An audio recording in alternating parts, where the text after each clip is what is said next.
do that. If they want to do that, I know they actually do it some places. You could develop more of a market that way. So we'll be willing to do that and really lean in on those issues. We also, just in terms of agriculture writ large, we have an issue in this country of government and bureaucracy getting involved in ways that are undermining the ability for farmers to do their jobs. And we even have other states that are impacting the ability of people to do their jobs in places like Iowa. So, for example, this Proposition 12 out of California basically now is regulating how you produce pork in other states, including here in Iowa.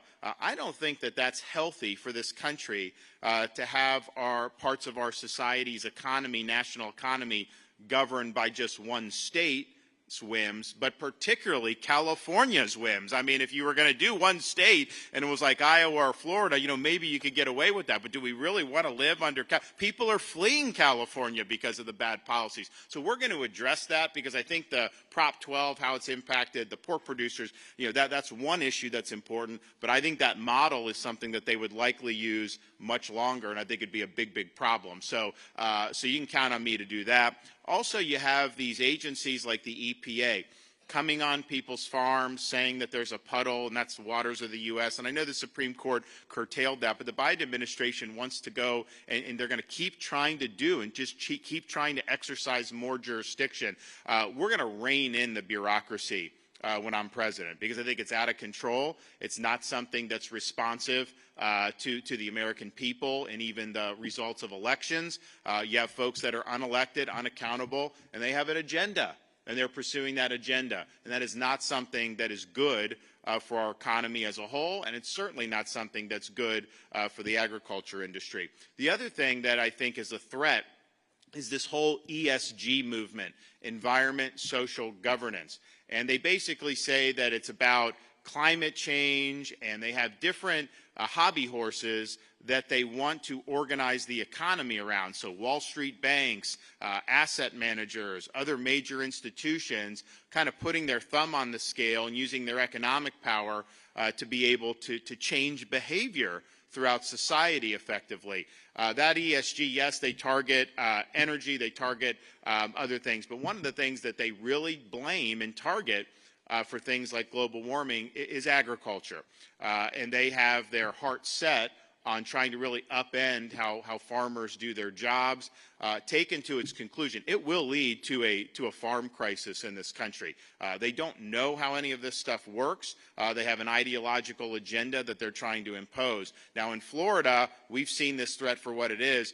We've kneecapped ESG in the state of Florida. So we do not allow ESG in our pension funds. We do not allow social credit scores. They're not allowed to do ESG criteria when they're determining your credit worthiness. They're not allowed to use ESG criteria when they're rating state and municipal bonds. And so that's been a big pushback against it. You now see it starting to wane. Even BlackRock had to lay off some of their ESG people there. But this is definitely something that the Biden administration's pursuing, and we need to come in and we need to just nix that once and for all. First of all, they're pursuing things that I think are not healthy for our society, for our country, and for jobs. But even more than that, it's not good for this country to have the economy be politicized to where companies are taking positions on this or that. They're pursuing different types of social agenda. That just doesn't work in terms of if you really want a strong economy where you're going to be able to grow and be strong and be vibrant. So you can count on me to nix this whole idea of ESG. We're not going down the road where all that stuff is going to factor in to your ability to get a loan or to just do business as we've always been able to do throughout the history of this country. We also need to go and look and just see where is our economy going? What's the fiscal posture of this country? In Florida, we've shown, people will show the national debt clock, I think it's in New York City, always going up. So we're now $34+ trillion in debt. And I've asked, can they do a debt clock for the state of Florida? Because if you did, it would be counting down, not up, because we're paying off debt at a record rate. Just since I've been governor, we've paid off 25% of our state's debt while cutting taxes in a big way and while making key investments in infrastructure, in some of our waterways, because we have great fishing, our schools, school choice, teacher pay, all this stuff. So we've shown that you can do it, and you can do it right. Washington has done it in the total opposite way, where this debt keeps mounting. The inflation that we've experienced is largely as a result of federal government borrowing, spending, and printing so much money.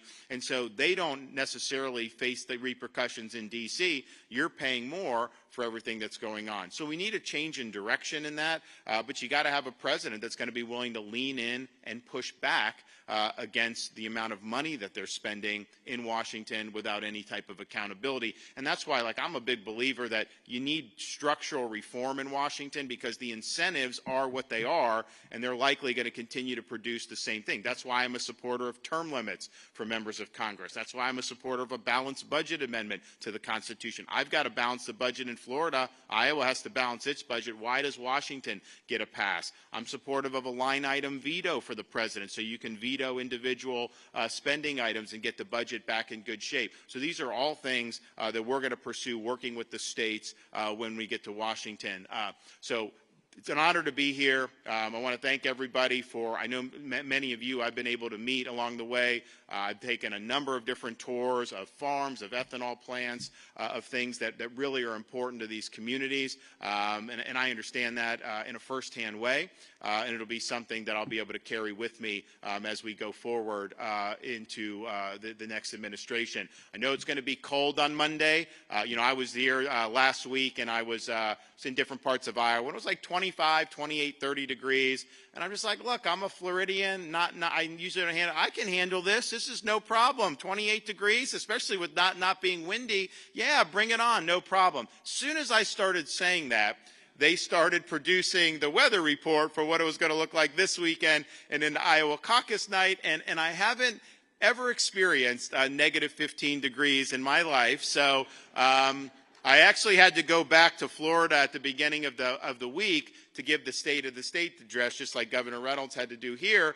And when I flew back, and I actually do have a winter coat, believe it or not, to go over the suit. And it's pretty nice. And I left the winter coat in Tallahassee. So they're now doing an operation to be able to get that winter coat up. We've also I've got the scarves, I've got different things to be able to cover up, because they tell me it's like, you can go and if it's like 20 degrees, you may be able to just hack that being out there. But once it gets to be negative and with the wind chill, just your exposed skin, it really, really starts to do. So we're going to be loaded for that. I hope people turn out in big numbers. I know it's not easy. I'm asking for your support on caucus night. We have an opportunity to take this country in a very positive direction. I'm a guy, I'm running on your issues and your family's issues and this country's issues. I'm not running for any other reason. I see we have a job to do. I have a record of delivering on 100% of my promises, in Florida producing big results. I have a history, of defeating a lot of the people that have caused a lot of these problems throughout our country on issue after issue and putting up big wins. And that'll be my sole focus as the next president of the United States. Ultimately, the future of the country is in our hands. We can complain about things that are happening, but decline is a choice, and we have an opportunity to choose a better path. When our founders created the Constitution in Philadelphia, Benjamin Franklin left that convention after they had created the Constitution. He was asked, "Did you give us a republic or a monarchy?" And his answer was, "A republic if you can keep it." You can have the best Declaration of Independence in the world. You can have the best Constitution in the world. These things don't run on autopilot. They require every generation of Americans to step up and defend freedom when it's at risk. Now is the time to step up. As the nominee, I'll get the job done across the board electorally. As a leader, I'll be someone that you can be proud of. And as the president, I will get the job done, and I will not let you down. Thank you all. God bless you. Appreciate you. Thanks so much. Thank you. Thank you very much. God bless y'all. God bless the state of Iowa.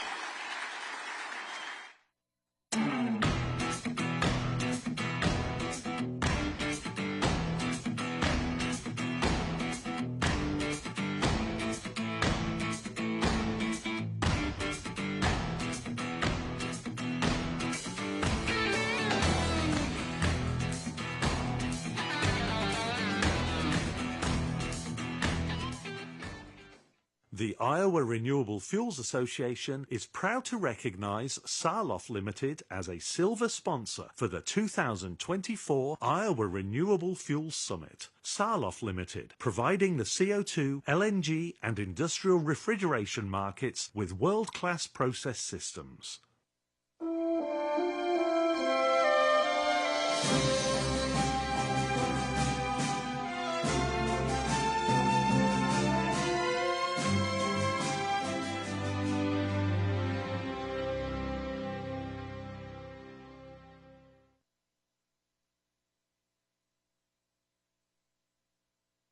The Iowa Renewable Fuels Association is proud to recognize Chemin Industries as a silver sponsor for the 2024 Iowa Renewable Fuels Summit, rooted in science, driven by demand.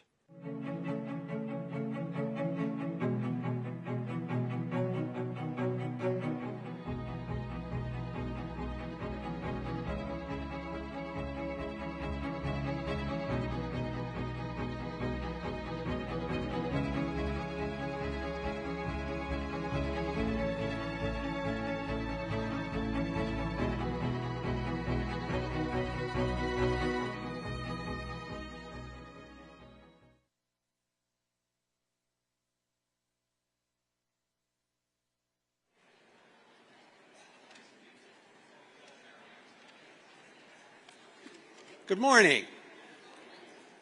I'm Rick Schwark, President and CEO of Absolute Energy, an ethanol plant in St. Ansgar, Iowa. Emily Score joined Growth Energy as CEO in May of 2016.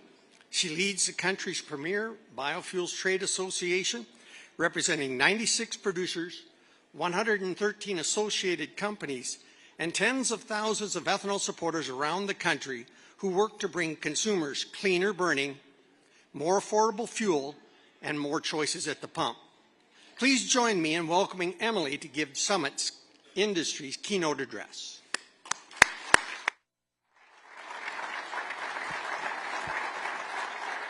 Thank you, Rick. Thank you.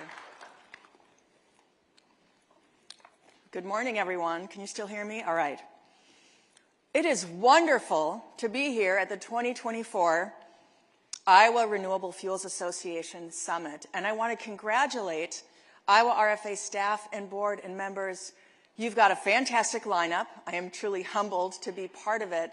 Great turnout, wonderful event, and it's just reflective of the leadership you display for the industry year-round, so congratulations. Now, it is hard to believe, but the last time I spoke to you all from this stage was 2018. From then to now, the growth and the evolution in our industry has been transformative. Our great champion, Secretary Vilsack, refers to it as a biofuel renaissance, and he's right. In our organization, Growth Energy, we have been going through our own renaissance alongside our members. We now represent 96 biorefineries across the country. Our members purchase 20% of U.S. corn and represent 60% of all U.S. bioethanol production capacity. In Iowa alone, our 26 member plants now represent more than 3 billion gallons of capacity, providing a market for more than 1 billion bushels of local corn. Last year, we welcomed Cargill, the largest privately held company in America, with Iowa plants in Eddyville and Fort Dodge. Our growing membership continues to lead the charge toward net zero carbon through investments at the plant and collaborations with growers to optimize climate-smart farm practices, all things that will benefit our nation's agricultural economy for decades to come. We've raced to the front lines of carbon capture technology. We are redirecting emissions into all kinds of useful applications, from treating municipal water to storing vaccines. What was just a co-product is now the most important nutrient-rich animal feed in the world.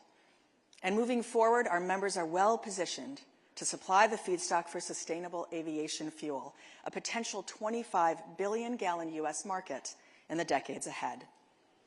The bioeconomy is our entire mission at Growth Energy.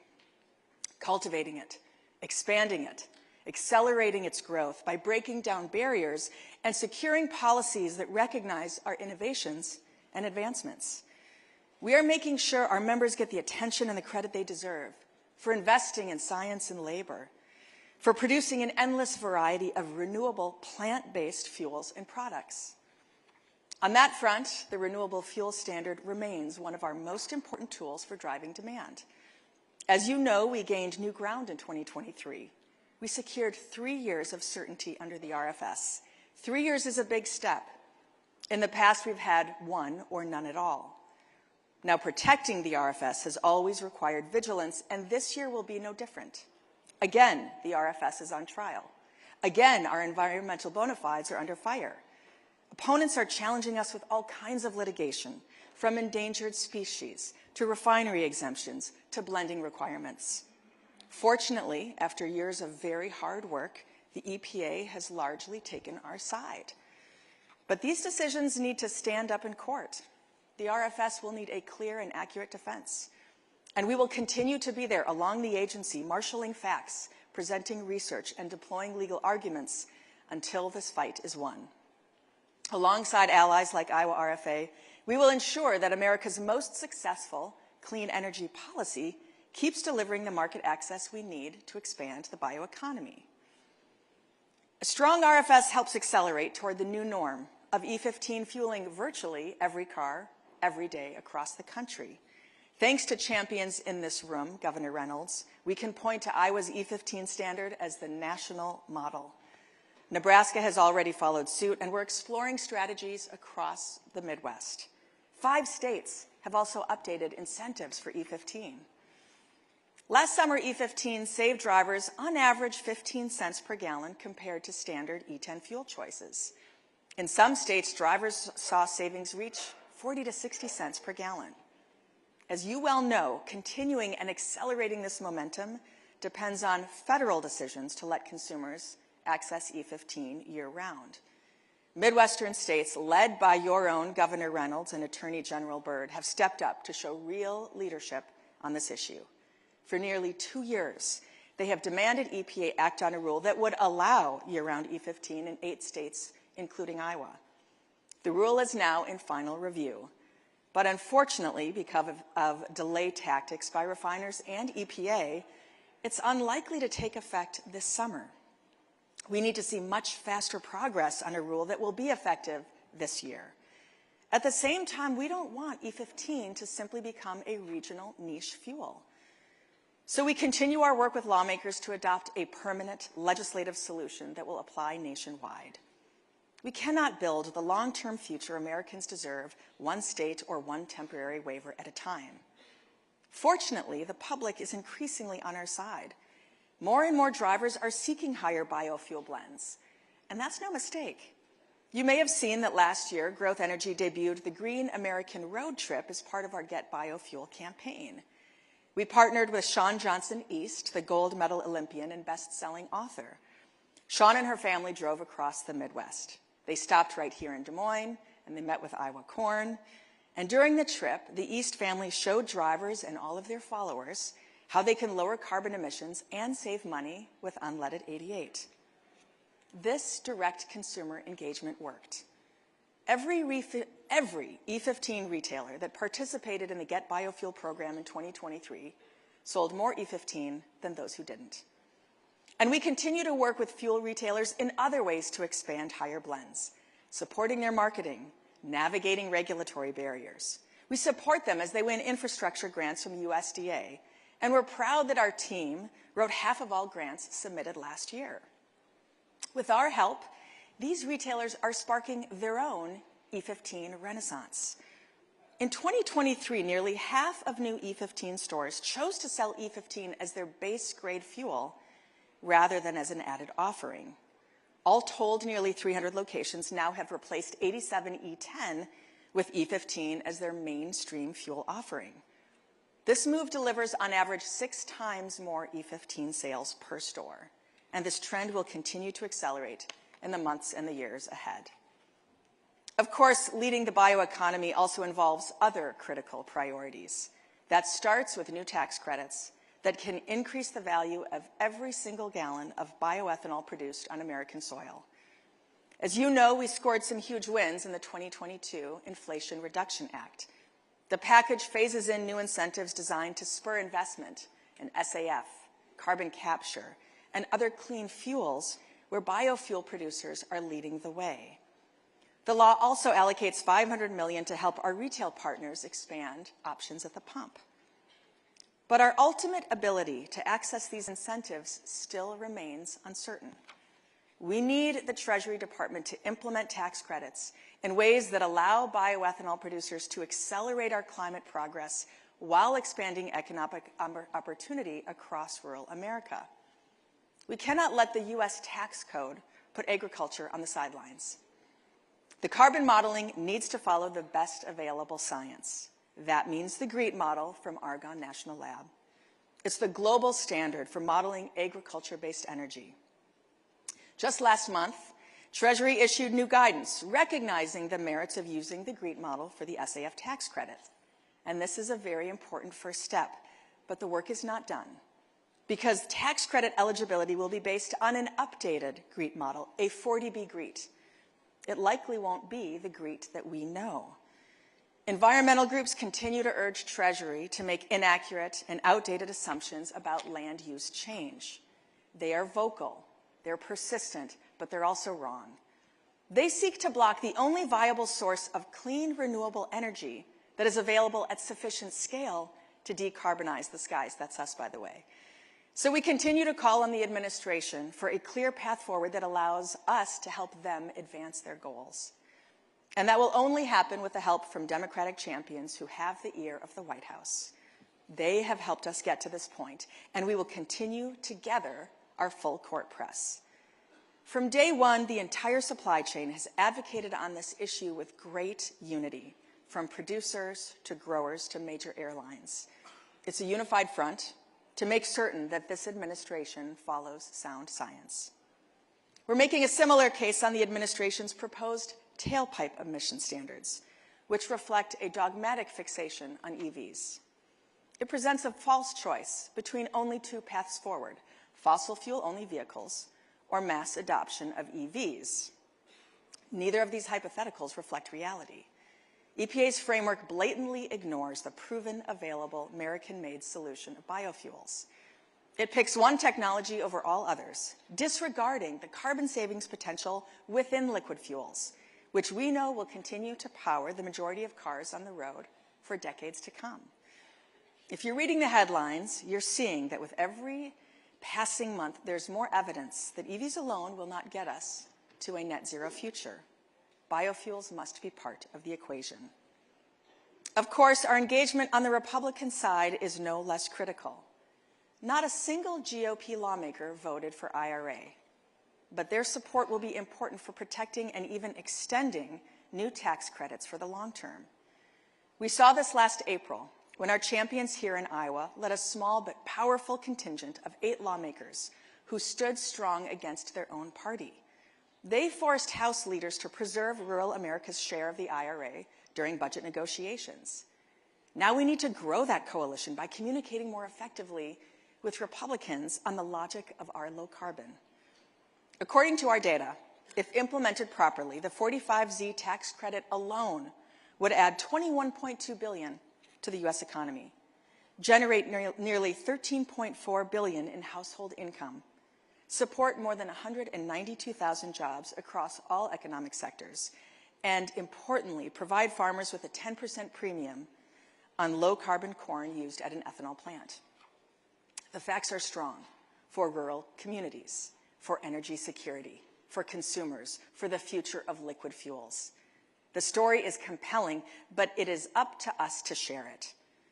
Lawmakers across the spectrum, including Republicans, want to connect with a growing share of voters who care about clean energy, as long as the emphasis is on affordability, reliability, and made in America. And that is where biofuels shine. We face a similar challenge when it comes to carbon capture. From vehicle fuels to SAF to other bioproducts, so much of our growth opportunity depends on our ability to access new infrastructure for transporting and sequestering CO2. Growth Energy was proud to have Summit, Navigator, and Wolf join our ranks. We shared in the disappointment when highly valuable projects fell victim to misinformation and unfortunate politics. But these efforts remain vital to rural America. We need the pipelines, and we cannot build them without local support. Farmers who have been pillars of the community for generations, municipal and state officials across the political spectrum, they're the key players who can drive the local support. It's up to us to bring them up to speed. It's our job to help our neighbors connect the dots to see how our communities will benefit very directly from carbon transportation and storage. Now, as you know, our advocacy efforts don't stop at our borders. Better recognition of our industry's contributions will have a significant impact on our nation's opportunity to market internationally. Our priorities for global and domestic engagement are quite consistent. We have to get the modeling right. We have to expand access to new markets. We have to make sure regulators enforce laws already on the books. That's why we're pressing our own leaders so hard to set an example by making GREET the centerpiece of every clean energy strategy on land, sea, and air. Thankfully, there is no better time to educate policymakers than a presidential election year. Granted, this campaign season is like no other. Democrats are shuffling their primaries, and Iowa is seeing fewer opportunities for the kind of retail politics that voters expect. But we're not letting any of that get in our way. We are working to cultivate allies and maximize the number of office holders who make firm commitments to bioethanol. The proof is going to be right here on this stage, where major candidates, Governor Hutchinson, Ambassador Haley, Governor DeSantis, are presenting detailed, nuanced agendas for expanding the bioeconomy. And I'm confident they will continue supporting the bioeconomy regardless of whether they capture their party's nomination. To that end, I am especially grateful to those of you who have opened your doors to candidates as they barnstormed Iowa. You showed them the full potential of the bioeconomy. And Iowa is just the tip of the spear. Growth Energy members will continue the push in other states for the next 10 months.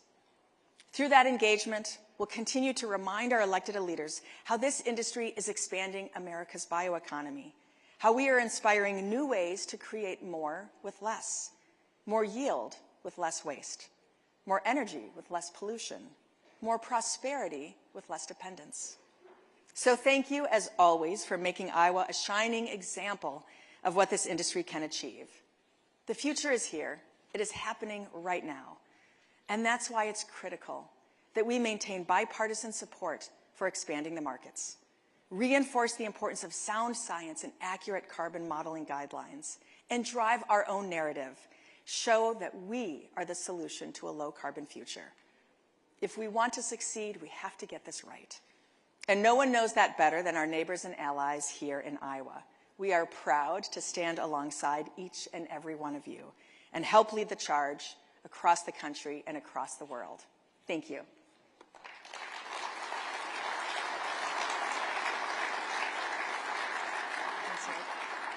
Thank you. Please help me once again thank Emily for her great work in growing American-made, clean, green, renewable bioethanol. Thank you. At Growth Energy, we're reimagining what's possible with crops. Our members make low-carbon fuels, high-protein animal feed, and supply plant-based ingredients for everything from cleaning products to bioplastics. Our industry provides domestic, renewable energy solutions. We represent producers who transform abundant supplies of grain into a cleaner, healthier future for us all. Growth Energy, expanding America's bioeconomy.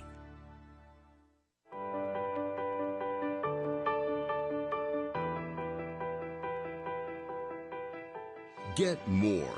That's our promise. When you work with Fluid Quip Technologies, you get more. Our team of engineers provide expertise you can rely on and the excellence you expect. We are the expert partner that will help your ethanol plant thrive.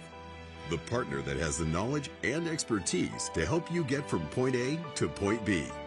The partner that will help you get more. Fluid Quip Technologies.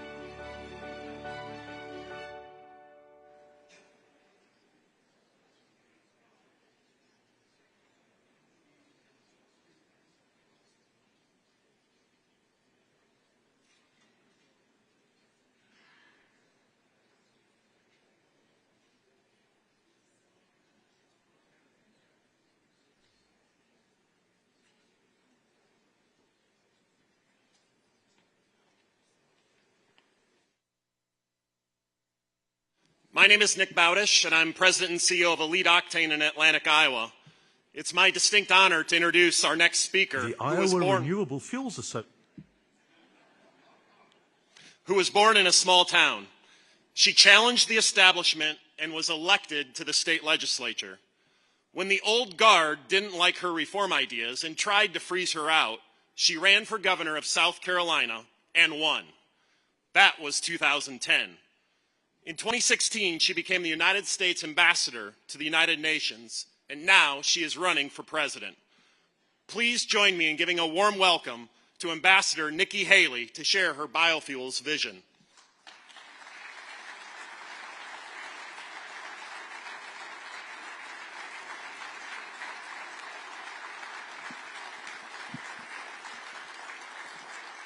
Good morning. You know, there's one thing I know. I am not in South Carolina anymore. It is cold here, and I have been campaigning here for 11 months. And I would say back in October and November and December, I'm like, it's cold. And everybody was like, no, it's mild. And I'm like, no, it's really cold. I get it now.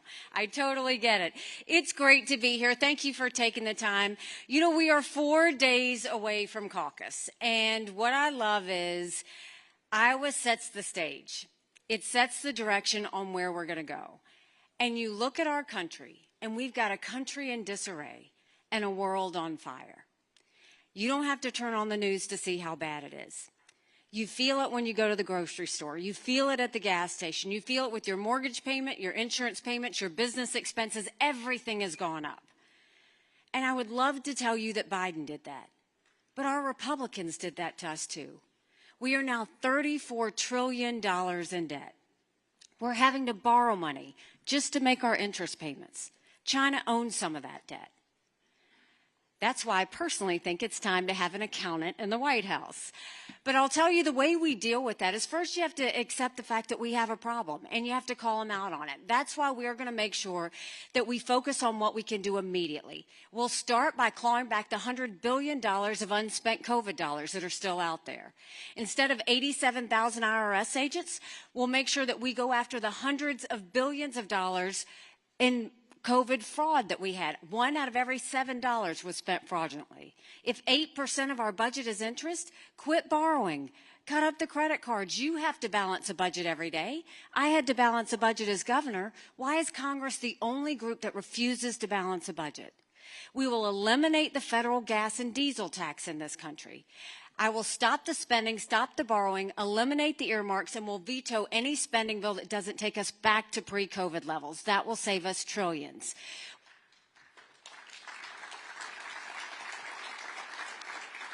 We'll cut taxes on the middle class, and we will make small business tax cuts permanent.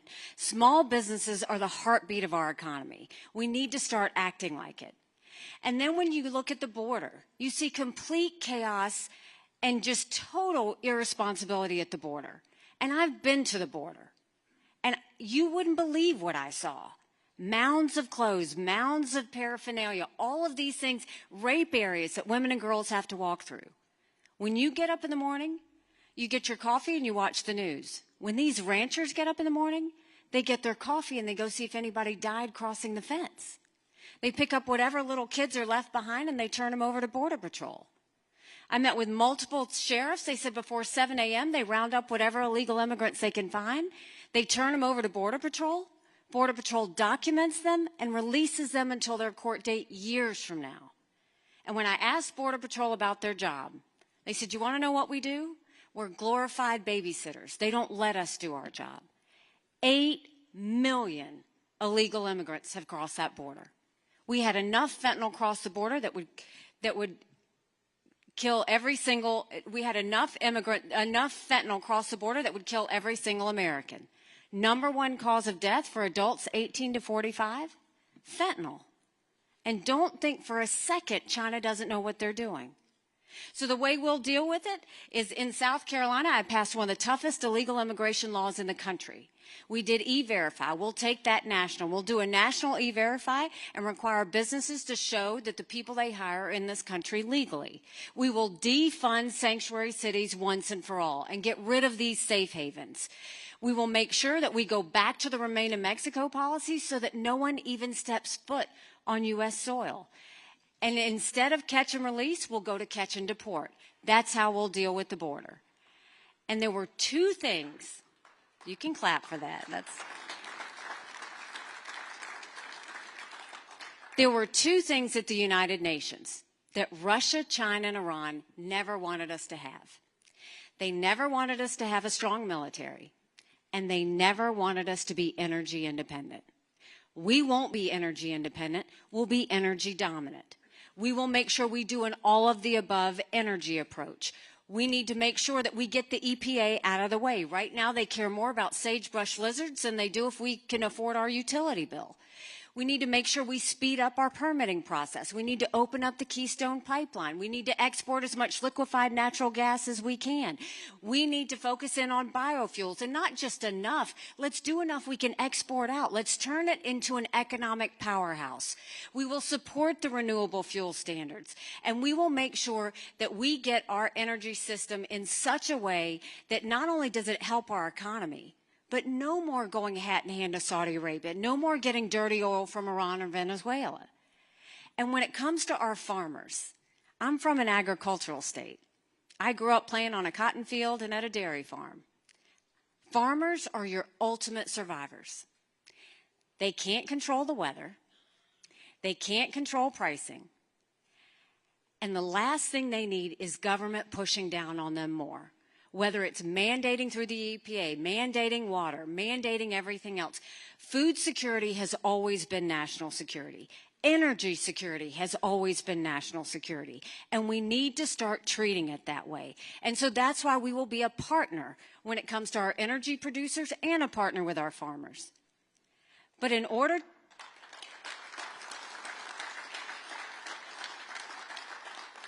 And there's another issue that we have. Iowa is very tied to China. And China is our #1 national security threat. I dealt with China every single day at the United Nations. We won't wait for Iowa to pull the rug out from under. We won't wait for China to pull the rug out from under Iowans. Instead, we'll get in front of it. We'll go to our alliances. We'll focus on India, on Japan, on South Korea, on Australia, on Israel, and start making sure that we move our trade over to those countries that are friends. That's what a president is supposed to do. India just gave themselves $1 billion stimulus to become less dependent on China. Japan did the same thing. Let's go and move that trade over. Y'all already see now, when China buys something, they place an order, and then they cancel the order. And then they wait and buy it at cheaper prices. That's what China does. We need to start working with friends where you don't have to worry about things like that. And I know how we can get that done. And then we need to focus on national security. You hear everybody saying, well, should we support Ukraine or should we support Israel? Should we support Israel or should we secure the border? Don't let them lie to you like that. That's a false premise. Our focus is always on national security. And what I saw at the UN, every day, dictators, thugs, and terrorists always tell us what they're going to do. They're extremely transparent. Hamas said they were going to go into Israel, and they did. China said they were going to take Hong Kong. We watched it. Russia said they were going to invade Ukraine. It happened. China now says they're going to take Taiwan. We better believe them. Russia said once they take Ukraine, Poland and the Baltics are next. Those are NATO countries, and that puts America at war. This is about preventing war. It's always been about preventing war. If we supported Ukraine, that's only 3.5% of our defense budget. That's it. The Europeans are paying more than that, and they should. It's their neighborhood. Israel is the tip of the spear when it comes to defeating terrorism. If we support Ukraine and Israel, that's only 5% of our defense budget. And when it comes to securing our border, That should be priority number one. America's acting like it's September 10th, and we better remember what September 12th felt like, because it only takes one. If we support Ukraine and support Israel and secure the border, that's less than 20% of Biden's green subsidies. So don't let them make you think that you have to choose. We choose national security. We choose preventing war. And we choose them telling you the truth. I will always tell you the truth. I will always give you all the information I have. We have a country to save. And right now, we've got a country in disarray and a world on fire. And you are 4 days away from voting in the caucus. And what I can tell you is this is very sobering for me. Because 6 months ago, I dropped my husband, who's a combat veteran from Afghanistan, that served in Afghanistan. I dropped him off at 4 a.m. for another year-long deployment. And I watched him and 230 soldiers pick up their 2 duffel bags of belongings to go to a country they'd never been, all in the name of protecting America. They're willing to sacrifice their lives and their families because they still believe in this amazing experiment that is America. So if they're willing to sacrifice for us there, shouldn't we be willing to fight for America here? Because we have a country to save. But in order to do that, we've got to acknowledge some hard truths. Republicans have lost the last 7 out of 8 popular votes for president. That's nothing to be proud of. We should want to win the majority of Americans. But the only way we're going to do that is if we elect a new generational leader that leaves the negativity and the baggage behind and focuses on the future and the solutions going forward. And we have to also look at the fact that we can't have another nail-biter of an election. We cannot afford a President Kamala Harris. That should send a chill up everybody's spine. And if you look at the polls head to head, look at any of them. Ron doesn't defeat Biden. Trump is head to head with Biden. On a good day, he might be up by 2. In every one of those polls, I defeat Biden by double digits, 17 points in the Wall Street Journal poll. Do you know what that means? That's bigger than the presidency. That's governorships, that's House, that's Senate, that's school boards. You go into D.C. with a mandate like that, a double-digit win, that's a mandate to get our economy back on track and get spending under control. That's a mandate to get our kids reading again and go back to the basics in education. That's a mandate to secure our border, no more excuses. That's a mandate for law and order back in this country, and that's a mandate for a strong America that we can be proud of. Don't you want that? Because we could have that. But in order to do that, it's going to take a lot of courage. Courage from every single person in this room. Courage for me to run. And courage for every one of you to know. Don't complain about what happens in a general election if you don't play in this caucus. It matters. Now, I have seen the commercials that you see. And I know y'all are ready to get the commercials to go away and the text messages to go away and the mail to go away. And you got 4 more days and then it will be quiet. But these fellas have spent a lot of time lying about me. And so I'm going to spend time telling the truth about them. Ron DeSantis just came here and spoke to you. Did he tell you that he authored legislation to ban the renewable fuel standard? Did he tell you that he co-sponsored 5 different bills to ban the renewable fuel standard? Did he tell you he called out Trump and told him to stop offshore drilling in federal waters? Did he tell you that he banned fracking? Did he tell you that he banned offshore drilling? Because he did. And Trump wants to say, I'm opposed to building a wall? No, what I said is you can't just build a wall. You got to do more than that to stop the flow of illegal immigrants. Look, it's silly season. But I have been I took a double-digit unemployment state and turned it into an economic powerhouse as governor of South Carolina. I was at the UN and I dealt with Russia, China, and Iran every day. I know what it means to put them on their heels, and I know what it means to make America strong. We can do this.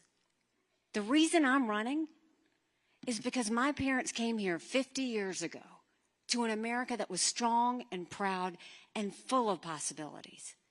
I want them to know that country again. I'm doing this for my husband and his military brothers and sisters because I want them to know their sacrifice matters, that we do love our country. I'm doing this for my daughter who just got married, and I saw how hard it was for her and her husband to buy a home. The average home buyer now is 49 years old. The American dream is getting away from us. And I'm doing this for my son who's a senior in college, and I'm tired of watching him write papers of things he doesn't believe in just to get an A. That's not us. That's not America. And for the first time, 81% of Americans don't think their kids are going to live as good of a life as we did. We can't be okay with that. I'm not okay with that. We do have a country to save. But I'll promise you this. If you join with me in this movement, if you join with me in this fight, I promise you that our best days are yet to come. Thank you very much. God bless you.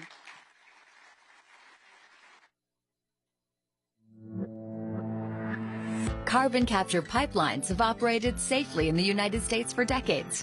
And technology like the Wolf Carbon Solutions, Mount Simon Hub, will bolster the farm economy and further support the growth of the ethanol industry while reducing greenhouse gas emissions. Carbon capture and storage projects like the Mount Simon Hub will pave the way for a cleaner, economically resilient, and sustainable future.